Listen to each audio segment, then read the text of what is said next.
Hello दोस्तों, स्वागत है आपका हमारे चैनल पीकेएस ऑफिशियल में।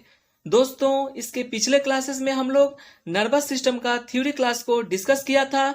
आज हम लोग नर्वस सिस्टम के बहुत ही इंपॉर्टेंट एमसीक्यूज को डिस्कस करने वाले हैं, जो एग्जाम के पॉइंट ऑफ व्यू से काफी इंपॉर्टेंट है।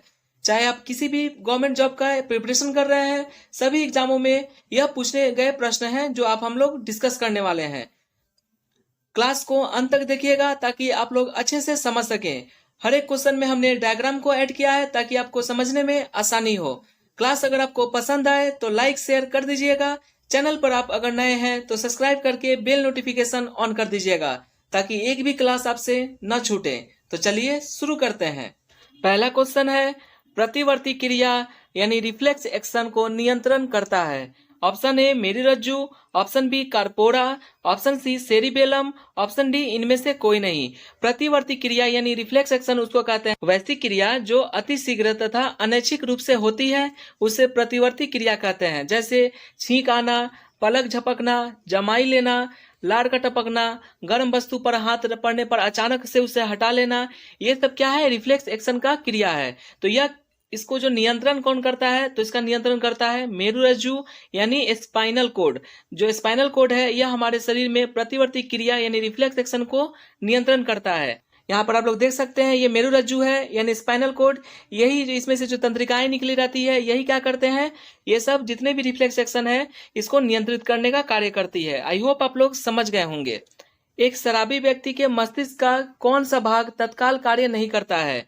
Option A cerebrum, option B corpora, option C cerebellum, option D इनमें से कोई नहीं। तो जो हमारा ह्यूमन ब्रेन है, ह्यूमन ब्रेन का जो कौन सा भाग, अगर जब कोई व्यक्ति शराब पी लेता है तो उसका कौन सा ब्रेन का कौन सा हिस्सा डिस्टर्ब हो जाता है? तो जो सेरिबेलम है, जिसे हम लोग ब्रेन का दूसरा सबसे बड़ा भाग कहते हैं सेरिबेलम, आप लोग यहाँ पर देख सकते हैं। ये सेरिबेलम में क्या होता है? यही प्रभावित हो जाता है। जो पश्च मस्तिष्क का होता है सेरिबेलम, यही हमारा क्या होता है? प्रभावित हो जाता है शराब पीने से। तो और इससे क्या होता है? मनुष्य का जो बैलेंस होता है शरीर में, उस बैलेंस को खो देता है। तो शराबी व्यक्ति का मस्तिष्क का कौन सा भाग तत्काल कार्य नहीं करता है?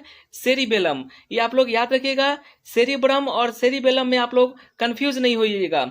जो सेरिब्रम है वो क्या होता है? यह जो हमारा जो सामने वाला पार्ट है यानी जो अग्र मस्तिष्क है, इसका जो पार्ट है सेरिब्रम, लेकिन जो पश्च मस्तिष्क है इसका जो पार्ट है सेरिबेलम, जो आप लोग यहाँ पर देख सकते हैं। इसमें कंफ्यूज नहीं होना है आप लोग को।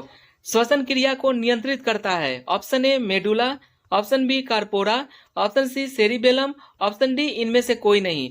तो जो मेडुला होता है, आप लोग यहाँ पर इसका चित्र देख सकते हैं, यह मेडुला है, यही जो हमारा श्वसन की क्रिया को नियंत्रण करता है। तो इसका राइट आंसर हो जाएगा ऑप्शन ए मेडुला।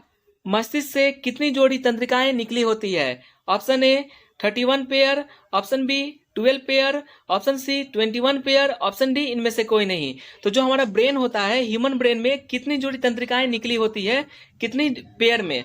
तो मैंने इसके पिछले क्लास में जो थ्योरी क्लास थी उसमें हमने अच्छे से बताया था। हमारा जो ब्रेन है, ये जो ब्रेन का जो एक हिस्सा आप लोग इधर का देख सकते हैं, लेफ्ट साइड का, इधर राइट साइड का, तो ये हाफ दिखाया गया है। इस ब्रेन का जो हाफ हिस्सा है, इसमें 12 नसें तंत्रिकाएं निकली रहती है, जो आप लोग यहाँ पर देख सकते हैं। और ये सारे शरीर के जो पार्ट्स हैं, उस पार्टों के साथ क्या होता है? ये कनेक्ट रहता है तंत्रिकाएं, जो सिग्नल हम लोग को ब्रेन तक भेजता है और ब्रेन से सिग्नल उस पार्ट्स तक पहुंच जाता है। तो मस्तिष्क से कितनी जोड़ी तंत्रिकाएं जो होती है निकली रहती है? तो ये 12 जोड़ी, 12 इस साइड और 12 इस साइड जोड़ी तंत्रिकाएं, यानी टोटल 24 तंत्रिकाएं निकली रहती है। पेयर में पूछा जाए तो इसका राइट आंसर हो जाएगा ऑप्शन बी 12 पेयर, यानी 12 जोड़ी जो तंत्रिकाएं होती है यह मस्तिष्क से निकली हुई रहती है। आई होप आप लोग डायग्राम से समझ गए होंगे। मेरुरज्जु जो स्पाइनल कोड है, इससे कितनी जोड़ी तंत्रिकाएं निकली होती है? Option A 31 pair, option B 12 pair, option C 21 pair, option D इनमें से कोई नहीं। तो जो स्पाइनल कोड है, अभी मैंने इसके पिछले क्वेश्चन में बताया, जो ब्रेन से कितनी जोड़ी तंत्रिकाएं निकली रहती है। अब पूछा है यहाँ पर क्वेश्चन, जो स्पाइनल कोड है यानी मेरुरज्जु है, इसका कितना पेयर तंत्रिकाएं निकली रहती है? तो इसका जो 31 पेयर, यानी एक साइड 31 और दूसरे साइड 31 तंत्रिकाएं निकली रहती है। तो इसका राइट आंसर हो जाएगा ऑप्शन ए 31 पेयर, यानी 31 जोड़ी जो तंत्रिकाएं हैं यह मेरुरज्जु से निकली हुई रहती हैं। मस्तिष्क का कौन सा हिस्सा बाहरी वातावरण का ज्ञान कराता है? Option A hypothalamus, option B thalamus, option C cerebellum, option D इनमें से कोई नहीं। तो जो मस्तिष्क का भाग होता है, ये जो थैलेमस है, यह क्या करता है, हमारे शरीर का जो बाहरी वातावरण का जो गर्मी है या ठंडा है या कैसा है, ये जो थैलेमस आप लोग देख सकते हैं, ये जो थैलेमस का चित्र है, यही थैलेमस क्या करता है, हमारा बाहरी वातावरण का ज्ञान कराता है। और जो हाइपोथैलेमस है, हाइपोथैलेमस क्या करता है, अंदरी यानी आंतरिक जो हमारे शरीर का जो आंतरिक भाग है उसका नियंत्रण करता है, गर्मी है या ठंडा है उसका नियंत्रण करता है, आंतरिक भाग का हाइपोथैलेमस करता है। लेकिन अगर बाहरी वातावरण का पूछ दिया क्वेश्चन तो थैलेमस होगा। थैलेमस क्या होता है, बाहरी वातावरण का ज्ञान कराता है। मस्तिष्क जो है डैश नामक हड्डियों द्वारा सुरक्षित रहता है। Option A cranial, option B fibula, option C tibia, option D इनमें से कोई नहीं। तो जो आप लोग मस्तिष्क का यहाँ पर चित्र देख सकते हैं, ये जो मस्तिष्क है ये जो 8 क्रेनियल बोन से यह सुरक्षित रहता है, जो आप लोग यहाँ पर देख सकते हैं। 1 2 3 2 5 2 7 और 1 8, ये 8 क्रेनियम जो बोन है, इससे हमारा जो ब्रेन है, मस्तिष्क से ये सुरक्षित रहता है। तो इसका नाम है क्रेनियम। ऑप्शन ए क्रेनियम जो बोन होता है, इससे मस्तिष्क हमारा सुरक्षित रहता है। सेरिबुल पेंडिकल मस्तिष्क को किससे जोड़ता है? ऑप्शन ए मेरुरज्जु, option B cranium, option C tibia, option D इनमें से कोई नहीं। तो जो सेरिबुल पेंडिकल होता है, जो पीछे यहाँ पर आप लोगों को पाया जाता है पश्च मस्तिष्क में, तो ये सेरिबुल पेंडिकल क्या करता है, यह जो मेरुरज्जु है यानी जो स्पाइनल कॉर्ड है, इसी को यहाँ से जोड़ता है। तो इसका राइट आंसर हो जाएगा ऑप्शन ए मेरुरज्जु। निम्नलिखित में से कौन सा मस्तिष्क का भाग नहीं है?